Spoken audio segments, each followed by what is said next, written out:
नमस्कार दोस्तों, बहुत बहुत स्वागत है आपका मध्य प्रदेश के करंट अफेयर्स में। मैं हूं नीलेश और 14 अगस्त के करंट अफेयर्स में आप सभी का स्वागत करते हैं और शुरुआत करते हैं आज के करंट अफेयर्स की।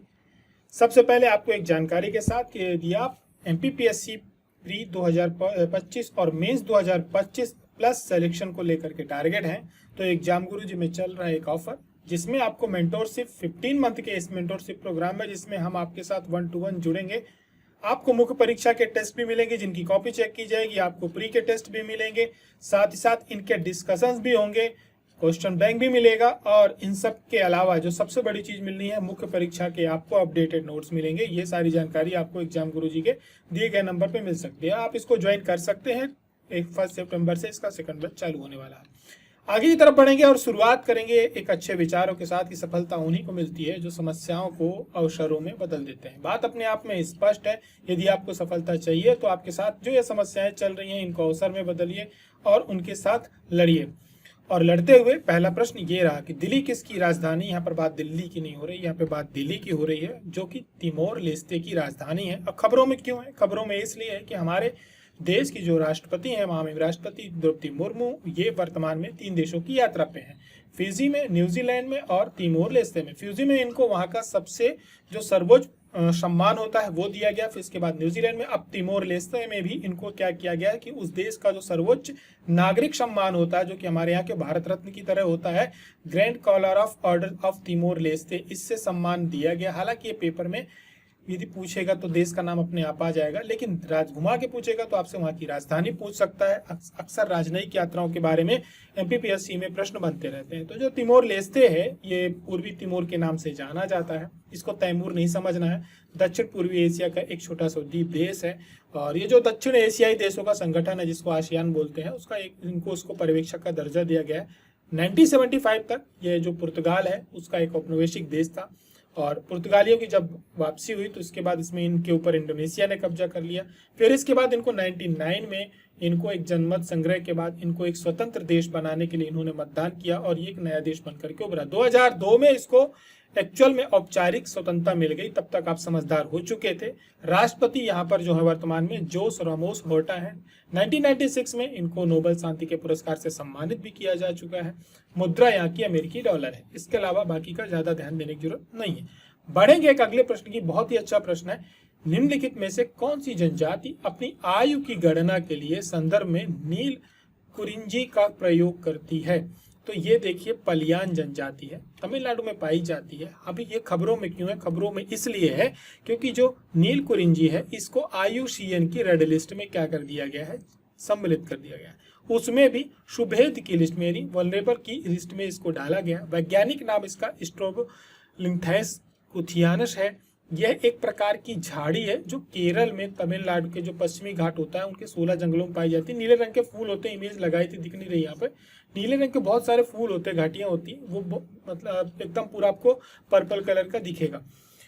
घाट के 16 के जंगलों में पाई जाती है। इसके अलावा कर्नाटक का जो क्षेत्र है वहां पे पाई जाती है। नील कुरिंजी जो है 1300 से लगभग 2400 मीटर की ऊंचाई पर पाया जाता है। 30 से 7 सेंटीमीटर का पौधा होता है। इसको कुरिंजी के नाम से भी जाना जाता है और इसका जो वर्णन है तमिल साहित्य में मिलता है और तमिलनाडु या साउथ की तरफ जो ऑयल चलते हैं उनमें भी इसका यूज किया जाता है। ठीक है। इसका प्रसिद्ध नाम जो है कुंती नदी के नाम पर रखा गया है, जो केरल की साइलेंट वैली नेशनल पार्क से होकर के गुजरती है। इस पौधे की सबसे मेन खासियत ये है कि 12 वर्षों में ये एक बार खिलते हैं। तो जिस समय पे ये खिलते हैं तो वहां पे पर्यटन बहुत ज्यादा बढ़ जाता है, पर्यटक बहुत ज्यादा जाते हैं। तो नीलगिरी हिल्स जो है इसी के नीले पहाड़ के नाम से जाना जाता है और नीले रंग का पूरा दिखते हैं फूल।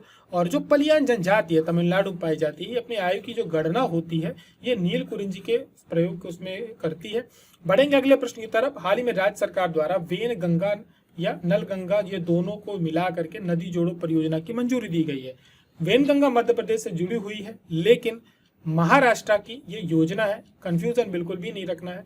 ये गोदावरी की जो सहायक नदी है, वेनगंगा को तापी नदी की सहायक नदी नलगंगा से जोड़ा गया है। और इसमें क्या है, भंडारा के पास यहाँ पे जो गोसीकुंड बांध है वहां से इनको नहरों के माध्यम से सभी जगह पे पानी ले जाया जाएगा। एक बड़ा नेटवर्क तैयार किया जा रहा है। तो नागपुर, वर्धा, अमरावती, ये सब जो महाराष्ट्र के क्षेत्र है वहां पे सिंचाई सुविधाएं होंगी और इसका साथ में इसका इंडस्ट्री में भी यूज किया जाएगा। मध्य प्रदेश का आने वाले समय में इसमें थोड़ा सा इंटरप्शन हो सकता है, क्योंकि जो वेनगंगा निकलती है वो हमारे मध्य प्रदेश की सतपुड़ा रेंज की जो महादेव पहाड़ियां वहां से निकलती है। तो जल का आगे चल के यूज हो रहा है, तो यदि इसके जो वाटर लेवल है इसमें कोई प्रभाव पड़ेगा तो मध्य प्रदेश सरकार भी किसी न किसी प्रकार का हस्तक्षेप करेगी। तो अपवाय क्षेत्र इसका 580 किलोमीटर का है। तो ये हमारे एमपी से होते हुए महाराष्ट्र से लेकर के दक्षिण की ओर बहती है वेनगंगा, और वर्धा नदी में मिलने के बाद ये प्राणहिता के रूप में गोदावरी से मिलती है। इसकी सहायक नदियां थेल, थानावर, गढ़ी, हिर्री, चंदन और बावनथरी है। बावनथरी भी मध्य प्रदेश से जुड़ी हुई है। गोदावरी की बात करी जाए तो प्रायद्वीपीय भारत की सबसे बड़ी नदी है, दक्षिण की गंगा भी कहा जाता है। और महाराष्ट्र में जो नासिक जिला है, जहाँ पे त्र्यंबकेश्वर महादेव है, वहाँ की पहाड़ी से निकलती है, त्र्यंबक पहाड़ी से निकलती है। और प्राणहिता, इंद्रावती, मजिरा इसकी सहायक नदी है। और राजमुंद्री के पास जो बंगाल की खाड़ी है वहां पर पूर्व की तरफ जा करके वहां पे डेल्टा का निर्माण करती है। नलगंगा की बात करी जाए तो ये विदर्भ के क्षेत्र से निकलती है, और यह तापी की जो प्रमुख पूर्ण सहायक नदी है उनके बाएं तट पे जाकर के मिलती है। तो यह परियोजना है 2 राज्यों की। मध्य प्रदेश सरकार ने भी हाल ही में क्या है कि महिला उद्यमियों का एक उद्यमिता सम्मेलन का आयोजन किया। ये कहाँ पर किया है? 12 अगस्त को इन्होंने भोपाल पर किया, 13 अगस्त को इन्होंने भोपाल के किया है। महिला उद्यमियों का सम्मेलन था, महिला उद्यमिता को बढ़ावा देने के लिए, क्योंकि हमारे जो इकोनॉमिक ग्रोथ है उसमें महिलाओं का बहुत बड़ा योगदान है। तो उनको भी अब धीरे धीरे इंडस्ट्री की तरफ लाया जा रहा है। तो इसी के समय पे इन्होंने कई योजनाएं हैं, कई इकाइयां, उनका लोकार्पण भी किया। ये आपसे नहीं पूछा जाएगा, लेकिन एक चीज ध्यान में रखनी कि हमारे यहाँ की जो एमएसएमई विकास नीति 2021 प्लस स्टार्टअप नीति 2022 है, इसमें महिला उद्यमियों को उद्योग स्थापित करने के लिए अतिरिक्त 8% का अनुदान मिलता है। स्टार्टअप को 3% का अलग अनुदान मिलता है। अब कई हमारे यहाँ जो इंडस्ट्रियल कॉरिडोर है वो महिला उद्यमियों के लिए आरक्षित करके रखे गए हैं। आगे की तरफ बढ़ेंगे, बात करेंगे अगले प्रश्न की कि मध्य प्रदेश की सरकार की जो उदिता योजना है इसका संबंध किससे है। ये जो योजना है ये छात्राओं से जुड़ी हुई है। फिर से खबरों में इसलिए है कि हमारे यहाँ जो किशोरियां होती हैं इनको सैनिटरी नैपकिन खरीदने के लिए, हालांकि इस प्रकार की कई योजनाएं अन्य राज्यों में चल रही हैं, लेकिन मध्य प्रदेश एक पहला राज्य है जिसने इसमें क्या किया है, नगद राशि प्रदान करी है, नगद राशि दी है। यानी इसमें उनको कैश में पैसे दिए जाएंगे, और विशेषकर ये इसमें एक साल में 300 रुपये मिलेंगे। इनको एक साल के लिए 300 रुपये मिलेंगे। अभी कुछ लड़कियों को इसमें पैसे ट्रांसफर किए गए हैं। 7वीं क्लास से 12वीं क्लास तक की छात्राओं के लिए है।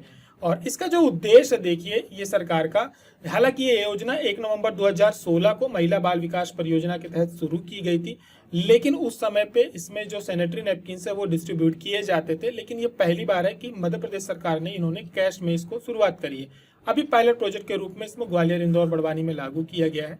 18 से 49 वर्ष की इसमें महिलाओं को पात्र रखा गया है, लेकिन जो कैश मिलेगा वो केवल क्लास जो स्कूली छात्राएं हैं उनको ये दिया जाएगा। सरकार का उद्देश्य है कि इसमें जो विभिन्न प्रकार के हमारे यहाँ शंकाएं या मिथक होती हैं मासिक धर्म के दौरान, उसको क्या है, उसके बारे में लोगों को दूर करना, लोगों को अवेयर करना। इसकी वजह से कई बार जो महिलाएं होती हैं, लड़कियां होती हैं, उनको कई चीज़ों का, समस्याओं का सामना भी करना पड़ता है। एनीमिया के बारे में जागरूकता पैदा करना, पोषण को लेकर के जागरूकता पैदा करना, साथ ही जो किशोरी महिलाएं हैं इनको एक निःशुल्क सैनिटरी नैपकिन प्रदान करके स्वच्छता के लिए जागरूक करना, ये सरकार का मोटा मोटा उद्देश्य है। अभी हाल ही में क्या हुआ है कि प्रदेश सरकार ने जनजाति संस्कृति अध्ययन शाला प्रारंभ करने की घोषणा करी है। घोषणा मुख्यमंत्री के द्वारा करी गई है। बैतूल जिले के भैंसादेही तहसील में कार्यक्रम था। कार्यक्रम के दौरान वहां पर उन्होंने घोषणा करी है कि हम भैंसादेही का जो महाविद्यालय है उसका नाम सेनानी गंजन सिंह कोरकू के नाम पर करेंगे। साथ ही में स्वतंत्रता सेनानी रामभाऊ कोरकू, इन दोनों का संबंध जो रहा बैतूल जिले से रहा, इसको ध्यान में रखेंगे। भैंसादेही जो तहसील है उसको वहां पर जनजातीय संस्कृति अध्ययन शाला प्रारंभ किया जाएगा। हॉस्पिटल भी खोला जाएगा। गंजन सिंह कोरकू का आपका नाम पता है, बहुत दिन से पढ़ते आ रहे हैं बचपन से, कि 22 अगस्त 1930 को उन्होंने बंजारी ढाल के सैकड़ों आदिवासियों के साथ मिलकर के जंगल सत्याग्रह आंदोलन किया था। इसके अलावा चलते चलते आज का प्रश्न, जिसका उत्तर आप सभी बहुत कम लोग दे रहे हैं। करंट अफेयर्स पसंद आता है तो इसको शेयर करना बिल्कुल मत भूला करिए, कॉपरेट करा करिए, एक मित्र को जरूर शेयर करा करिए, लेकिन साथ में एक प्रश्न का उत्तर भी देना है। मध्य प्रदेश में पैदा हुए कौन से हिंदी लेखक हैं जिनको जैन धर्म के विद्वान भी हैं? इनमें से कौन से हिंदी लेखक हैं वो जैन धर्म के बड़े विद्वान भी हैं? उनके बारे में आपको 2 से 3 बातें नीचे कमेंट करके बतानी है। जिनका आंसर राइट होगा, एग्जाम गुरु जिनको हार्ट दे करके क्या करेगा, पुरस्कृत करेगा।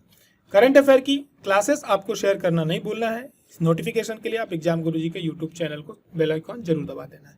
हमारी और आपकी मुलाकात अगले करंट अफेयर्स पे होती है 15 अगस्त के बाद। 15 अगस्त के दिन छुट्टी रहेगी। हम 16 अगस्त को मिलेंगे, तब तक अपना ध्यान रखें। जय हिंद, जय भारत।